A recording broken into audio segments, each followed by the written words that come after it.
अस्सलाम वालेकुम। उम्मीद है कि आप सब खैरियत से होंगे।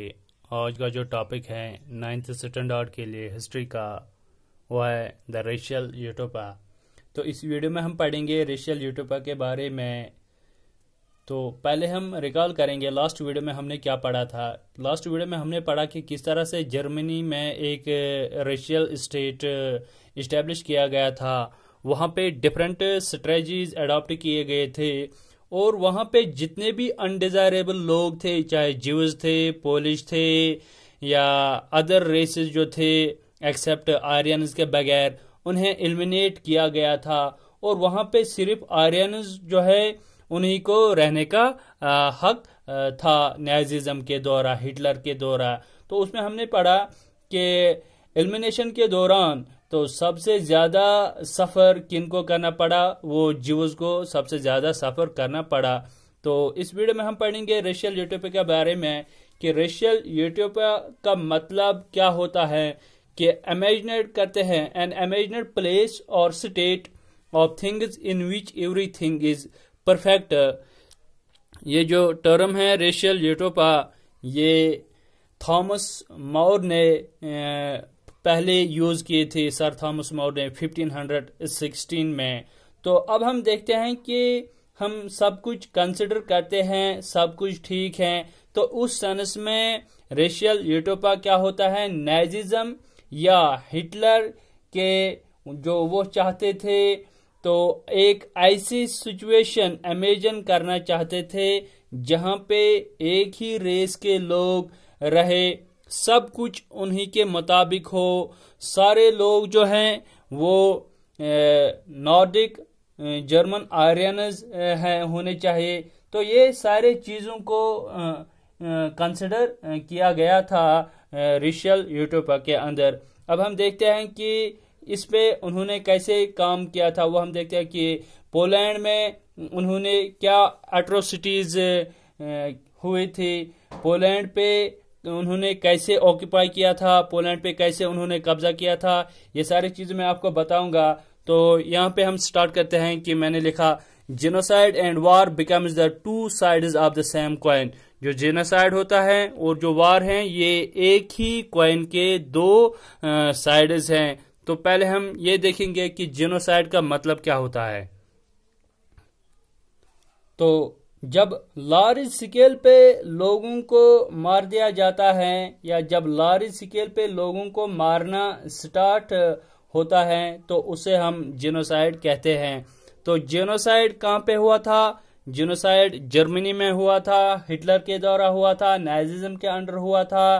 तो यहाँ पे हम देखते हैं कि मैंने लिखा these are the two sides of the same coin. इसका मतलब क्या है कि जो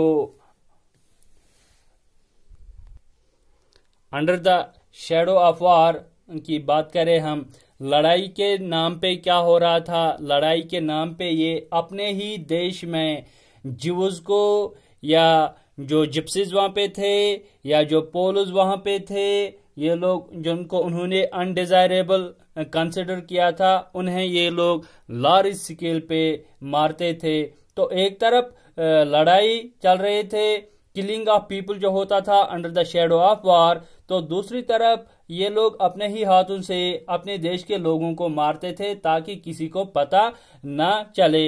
हमने ये भी पढ़ा कि 1939 में सेकेंड वर्ल्ड वॉर स्टार्ट हुआ था सितंबर में, जब हिटलर ने पोलैंड पे कब्जा कर लिया था। तो पोलैंड के ऊपर कब्जा करने के बाद हम देखते हैं कि जेनोसाइड जो है वो स्टार्ट हुआ था। ऑक्यूपेशन ऑफ जो पोलैंड है 1939 में हुआ था। तो हमने लास्ट वीडियो में भी पढ़ा था तो कि जो लेबनसरम आइडिया है, तो उसके लिए पोलैंड जो है ये लेबोरेटरी बन गई एक्सपेरिमेंट्स के लिए। हिटलर के जो एक्सपेरिमेंट कर रहे थे उसके लिए पोलैंड जो है वो लेबोरेटरी बन गई थी। तो लेबनसरम का आइडिया भी ये लोग फॉलो कर रहे थे। उसमें हम देखते हैं कि ज्यादा लिविंग स्पेस होंगे, ज्यादा रिसोर्सेज होंगे। रिसोर्स ये लोग तभी ऑक्यूपाई करेंगे, जब एक्यूमुलेट करेंगे, जब इनके पास बहुत सारे एरियाज होंगे। अब पोलैंड जो है, ऑक्यूपाइड पोलैंड में जो हम देखते हैं कि नॉर्थ ईस्टर्न पार्ट जो था, जहां पे जर्मन्स को उन्होंने सेटल करवाया था, हिटलर ने उनको सेटल करवाया था। तो settlement of ethnic Germans brought in from occupied Europe. अब ये ऑक्यूपाइड यूरोप क्या है? जो हम देखते हैं ज्यूज को वहां पे घर से निकाला गया और उनको कहां पे रखा था? गेटोज में। अब जो पोलिश हैं, पोलिश के लोग कहां गए थे? अगरचे ये लोग, उन्होंने जो लोग लाए थे यूरोपियन ऑक्यूपाइड से, उसमें हम देखते हैं कि हिटलर ने ऑस्ट्रिया को इंटीग्रेट किया था, हिटलर ने राइनलैंड को रिकैप्चर किया था, उसने स्वीडनलैंड को भी जर्मनी के साथ मिलाया था। अब इन लोगों को जर्मनी के साथ, इन पार्ट्स को उसने जर्मनी के साथ इंटीग्रेट किया गया, तो इन लोगों को रहने के लिए जगह चाहिए। वो उसने बताया कि जो हमने पोलैंड पे अटैक किया था, पोलैंड पे कब्जा किया था, वहीं पे हम इन लोगों को सेटल करेंगे। तो लेकिन बात यहाँ पे यह होता है कि जो पोलैंड के जो लोग थे, जो पोलिश लोग थे, why did the Poles went? अगर ये लोग वहां पे चले गए, जर्मन इथेनिक जो हैं या जो ऑक्यूपाइड यूरोप के जो लोग हैं, वो पोलैंड में सेटल हुए थे। जो पोल्स थे, जो पोलैंड के लोग हैं, तो वो कहां पे चले गए थे? तो पोल्स की बात करें, पोल्स वायर फोर्सड, उनको वहां से फोर्स किया गया कि आपके जो मकान वहां पे हैं, जो हाउसेज हैं, आपकी जो प्रॉपर्टी हैं, ये सब कुछ वहां पे ही छोड़ दो। और बाद में इनको कहां पे रखा गया था? इनको गेटोज में रखा गया था। So they were moved in other parts called the General Government. जो पोल्स हैं, पोल्स को पहले फोर्स किया गया कि आप यहां से निकलो, अपने घर वर सब कुछ वहां पे, प्रॉपर्टी भी वहीं पे ही छोड़ दो। तो बाद में कहां ले गए उनको उन्होंने बाद में गेटोज में रखा था। तो उसके बाद हम देखते हैं they were moved in other parts called the General Government. जो अदर पार्ट्स होते थे, जहां पे हम देखते हैं कि जो गेटाज बनाए गए थे, अब इन गेटाज को एडमिनिस्टर कौन करता था? तो उन्हें एडमिनिस्टर कौन करता था? वहां पे हम देखते हैं कि जनरल गवर्नमेंट होती है उन चीजों के लिए, जो कि वहां पे उनकी निगरानी करते थे। अब इनको भी पता था कि ये जो यहाँ पे गेटोज में लोग, यहाँ पे पोलिश लोग हैं, इन सबको मारना है।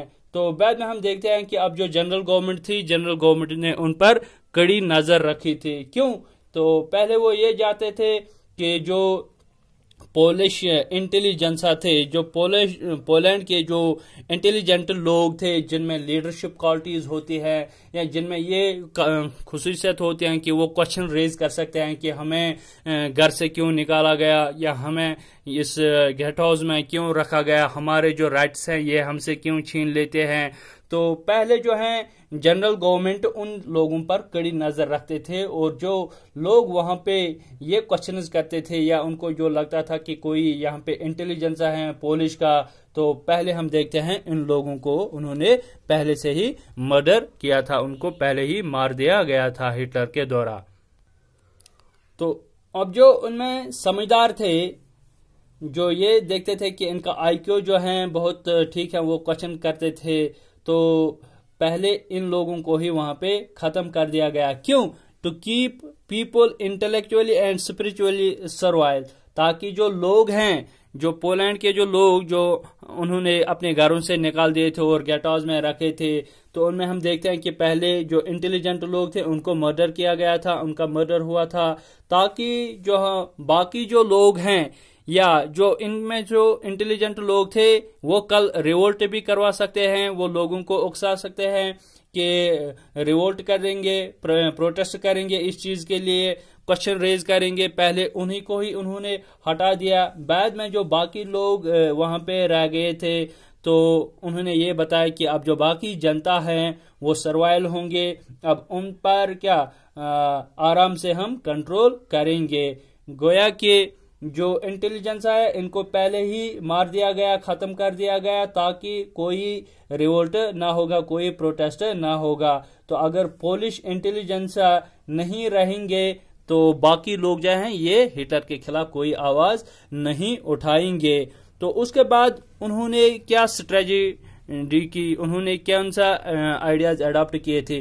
Polish children who looked like Aryans were snatched from their parents. अब जो पोलैंड है जर्मनी के अंडर में जो था, तो वहां पे जर्मन आर्मी ये देख रही थी कि जो पोलिश फैमिलीज हैं क्या किसी पोलिश फैमिली के पास कोई बच्चा ऐसा है जो 1 साल या 2 साल का हो, जो कैसा होगा, who looks like the Aryan, जो कि आर्यन की जैसा हो। क्या किसी के पास ऐसा बच्चा हो?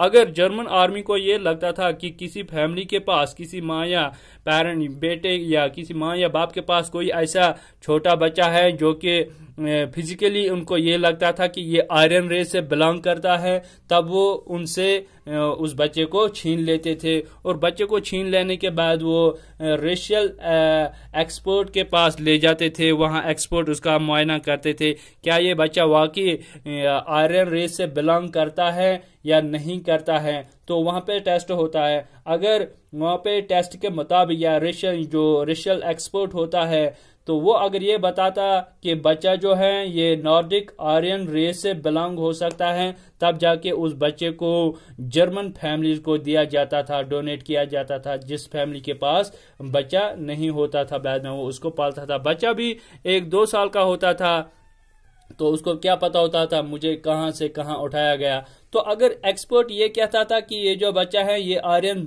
रेस से बिलोंग नहीं कर सकता था, ये आर्यन रेस का नहीं होता, तो उस बच्चे को ये ऑर्फनेज हाउस में रखते थे। तो ऑर्फनेज हाउस में रखते थे तो वहां पे जो बच्चा है खुद मर जाता है, क्योंकि वहां पे कोई ऐसी फैसिलिटी अवेलेबल नहीं होती। अब जो बच्चा पोलैंड या जो बच्चा आर्यन जैसा लगता था, तो उसको हम देखते हैं कि उसको अपनी जर्मन फैमिलीज के हवाले करते थे।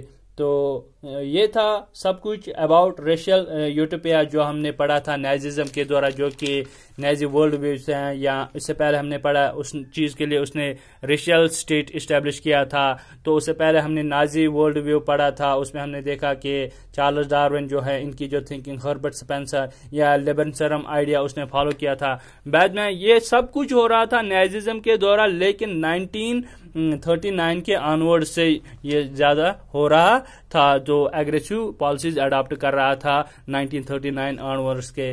तो वो हमने देखा कि जो पोलैंड था, Poland become the laboratory for his experiment. अब जो हिटलर कर रहा था ये किस पे, ये अपना टेस्ट कर रहा था लोगों पे, लेकिन कहां पे, पोलैंड में, क्योंकि पोलैंड के लोगों ने उसके खिलाफ आवाज नहीं उठाई थी। आई होप यहां तक आपको समझ में आया होगा।